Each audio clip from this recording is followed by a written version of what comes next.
empowering women. Now is the time for women to break the barriers of self-limitation. We can be far more than we have ever dreamed possible. See, we are women of power, and we can use our power to create a positive future for ourselves and for all women, in spite of the fact that each one of us here has been programmed by our parents and by society to think and behave in a certain way, to be women with all the rules and regulations and frustrations that come with being a woman. Some of us are very content to play this role, and many of us are not. Many of us are now questioning and rebelling against certain long-held beliefs.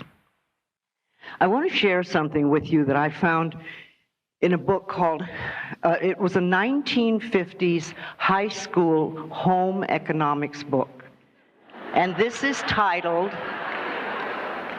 How to Be a Good Wife. This is a perfect example of how women have been programmed in the past. Number one, have dinner ready. Plan ahead, even the night before, to have a delicious meal on time. This is a way of letting him know that you've been thinking of him and are concerned about his needs. Most men are hungry when they come home, and the prospect of a good meal is part of the warm welcome they deserve. 2, prepare yourself. Take 15 minutes to rest so you will be refreshed when he arrives. Touch up your makeup, put a ribbon in your hair, and be fresh looking. He has been with a lot of work-weary people. Be a little gay and a little more interesting. His boring day may just need a lift. Clear away the clutter. Make one last trip through the main part of the house just before your husband arrives, gathering up school books, toys, paper, etc. Then run a dust cloth over the tables. Your husband will feel he has reached a haven of rest and order, and it will give you a lift, too. Prepare the children. Take a few minutes to wash the children's hands and faces if they are small. Comb their hair, and if necessary, change their clothes. They are little treasures, and he would like to see them playing the part. Minimize all noise. At the time of his arrival, eliminate all noise of the washer, dryer, dishwasher, or vacuum. Try to encourage the children to be quiet.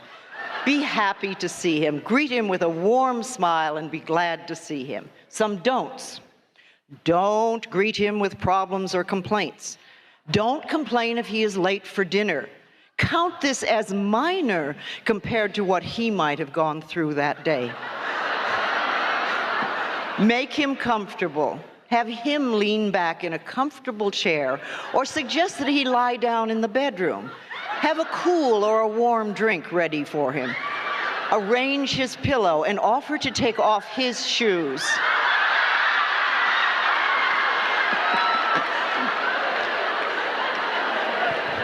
Speak in a low, soft, soothing, and pleasant voice. Allow him to relax and unwind. Listen to him. You have a dozen things to tell him, but the moment of his arrival is not the time. Let him talk first. Make the evening his. Never complain if he does not take you out to dinner or other pleasant entertainment. Instead, try to understand his world of strain and pressure, his need to unwind and relax. Now, there is absolutely nothing wrong with any of this if this is what you want to do. It's wonderful, but you realize that we were all programmed as to this is how we should behave. This is what a wife is supposed to do. This is how a good woman was meant to behave. Great for the men, not so great for the women. We also need to recognize that women have been continuously manipulated and abused by the advertising industry, the television, also the legal profession, and most of the churches. We have given our power over to these groups and have been living our lives according to what they have decided is right or wrong for us. And we cannot continue to respond like silent lambs, obediently being stifled and killed. It is time that we feel that enough is enough. It is time for us to individually and collectively make changes. Life comes in waves and learning experiences and periods of evolution. And we are in a wonderful period of evolution right now. For so long, women have been subjected to the whims and belief systems of men. We were told what we could do, when we could do it, and how we could do it. I know that as a little girl, I was taught to walk 2 steps behind a man, look up and say, what do I do and what do I think? But I watched my mother, and this is what she did. And her background taught her complete obedience to men. And so she accepted abuse as normal, and so did I. And it took me a long time to realize this is not what I, as a woman, deserved. See, this is a perfect example of how we learn our patterns. As I slowly changed my own inner belief system, my consciousness, and as I began to create self-worth and self-esteem for myself, the same time my world changed. And I no longer attracted men who were dominant and abusive. See, inner self-esteem and self-worth are the most important things a woman can possess. And if we don't have these qualities, then we need to develop them. When our self-worth is strong, we will not accept positions of inferiority or abuse. We only accept that because we believe we are no good or worthless. No matter where we came from, no matter how abused we were as children, emotionally, physically, sexually, we can learn to love and cherish ourselves today. If you think of where I came from with the abusive background that I had as a child, growing up in the Depression with absolutely no money, isolated from people, leaving home not knowing anything at all, and where I have come to today, if I can do it, other people can change their lives. Absolutely. As women and mothers, we can teach ourselves to develop a sense of self-worth. And then we'll automatically pass this on to our children. And our daughters will not allow themselves to be abused. And our sons will have respect for everyone in their world, including the women in their lives. See, no baby boy is born an abuser. And no baby girl is born a victim. This is learned behavior. Abuse of others and lack of self-esteem is learned behavior. Children are taught violence, and they're taught to accept victimhood. If we want the adults in our society to be loving and gentle and to treat each other with respect, then we must raise the children this way, to be gentle and to have self-respect. And only in this way can the two sexes truly honor each other. You see, I think that we could make tremendous changes in one generation if the mothers will unite, so that the next generation of children will be different. Self-worth and self-respect is the most important thing that we can possess, and it's the most important thing that we can encourage our children to have. Now, building up women does not mean to diminish men in any way. I think male bashing is as bad as female harassment. As I've said earlier this morning, we don't want to put men down, but we want to build women up. We don't want to bash ourselves either. That's a waste of time. This behavior keeps us all stuck, and we've had enough of being stuck, I think. Blaming ourselves or men for all the ills in our lives is a powerless act. It doesn't do anything to heal the situation. Blame is always a powerless act. And I think the best thing we can do for the men in our lives is to stop being victims and get our own acts together, because everybody respects someone with self-esteem. And when women get it together, we are going to move mountains, and the world will be a better place to live.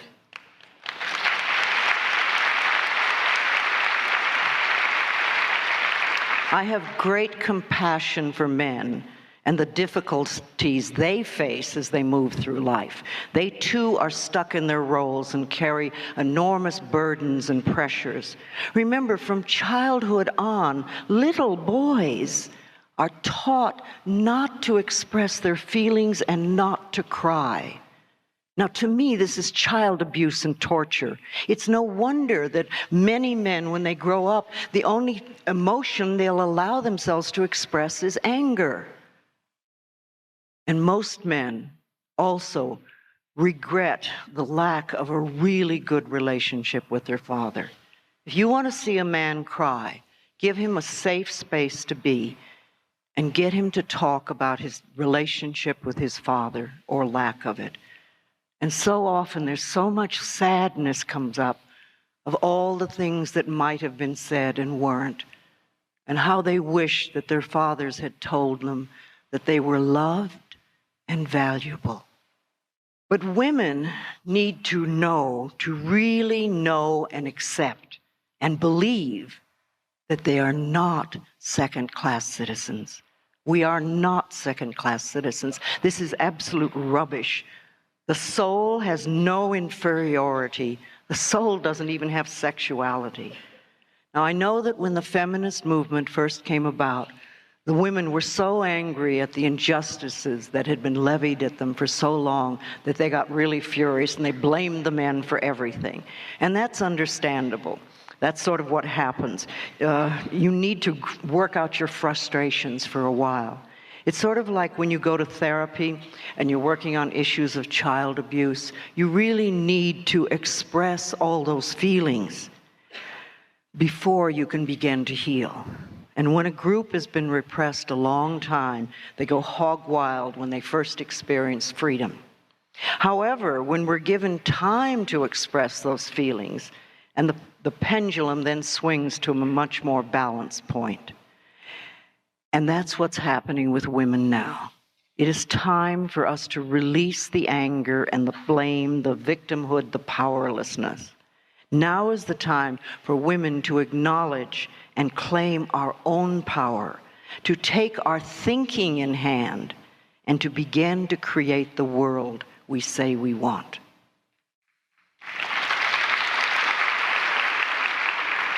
When we as women learn to take care of ourselves in a positive way, to have self-respect and self-worth, then life for all human beings will have taken, including men, will have taken a quantum leap in the right direction. There will be respect and love between the sexes, and both men and women will honor each other. For a long time, women have wanted to have more dominion over their lives, and now we have the opportunity to be all that we can be. Yes, there's still much inequity in the earning power and the legal power of men and women. We still settle for what we can get in courts of laws. The laws were written for men, and they still talk about what a reasonable man would do, even in cases of rape. See, I'd like to encourage all of us women to begin a grassroots campaign to rewrite the laws so that they are equally favorable for both men and women.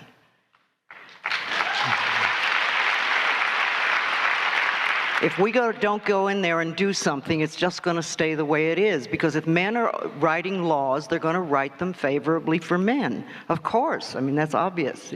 You know, we have tremendous collective power when we get behind an issue. The collective energy of women united in a cause is enormously powerful. 75 years ago, women were campaigning for the right to vote.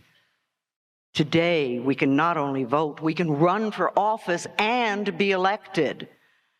So I encourage women to run for political office. We belong in politics. It's an open field for us. And there are none of the restrictions of the corporate world. If we want to shape our laws and government so they're equally supportive of women, then we must enter these fields. And we can begin on the smallest grassroots level. We don't need a lifetime of training to enter politics. The political career is a very powerful place for a woman. Now remember, if you don't run, there is no way you can win. But if you do run and you win, I want you to let me know. Write me and tell me. Powerful women have fought many odds in order to get things done. Do you know that in 1935, Eleanor Roosevelt pushed a bill through Congress that said from that time on, every house that was built had to have an indoor bathroom? Until that time, that was not a law. And the wealthier members of Congress fought her like mad, and they said, well, if everybody has an indoor bathroom, how will you tell the rich from the poor?